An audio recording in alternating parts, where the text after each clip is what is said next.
তোমরা তো আগের ভিডিওতে দেখতেই পেলে যে আমার জামা কাপড়গুলো ও তো টেনে নামিয়ে ফেলছে। যাই হোক, কী আর করা যাবে। তারপর ওকে রেডি করে আমরা সবাই মিলে বেরিয়ে পড়ি। আগের ভিডিওতে তোমাদের বলেছিলাম একটা ইনভিটেশন আছে, আর তার জন্য আমরা বেরিয়ে পড়েছিলাম। আজ ছিল একটা জন্মদিনের ইনভিটেশন। আর এই যে বৌদি, এই বৌদিরই আজকে ছেলের জন্মদিন ছিল। আর বৌদি তো খুব সুন্দর সেজেছিল, খুব ভালো লাগছিল। তারপর এখানে আমরা কিছু ছবি ভিডিও তুলে নিলাম, আর তারপরে চলে আসলাম ফুচকা খাওয়ার জন্য। আমি তো প্রথমে নিয়ে দাঁড়িয়েছিলাম, মা আর দিদি ওরা খাচ্ছিল। আর আজ যা গরম ছিল যে কি বলবো, পুরো একদম অবস্থা খারাপ হয়ে যাচ্ছিল। আর যেহেতু আমাদের বাড়ির একদম পাশেই ছিল, তাই খুব একটা সাজিয়েও নি। আর এই যে দেখতে পাচ্ছ ছোট বাচ্চাটা, তো ওরই আজকে জন্মদিন ছিল। ও তো খেলতেই ব্যস্ত, ওকে খুঁজে এনে এখানে ওরা ছবি তুলছিল।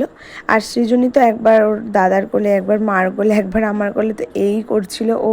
আর ওইদিকে মা আর ভাই বসে পড়েছিল খাওয়া দাওয়া করতে। যেহেতু সৃজনী রয়েছে, তাই আমরা একসাথে তো বসতে পারবো না। তারপর মা ওরা খেয়ে ওঠে, ওকে রেখেছিল, আর আমি, দিদি, বাবা, আমরা তিনজন একসাথেই বসেছিলাম খাওয়া দাওয়া করতে। আর এখানে খাওয়া দাওয়া করতে করতে সবাইকে দেখছিলামও, যেহেতু ওপেন রেখেছিল খাওয়ার প্যান্ডেলটা। তারপর ওই যে এখান থেকে ও তাকিয়েছিল আমাদের দিকে, মা বসেছিল পাখার নিচে ওকে নিয়ে।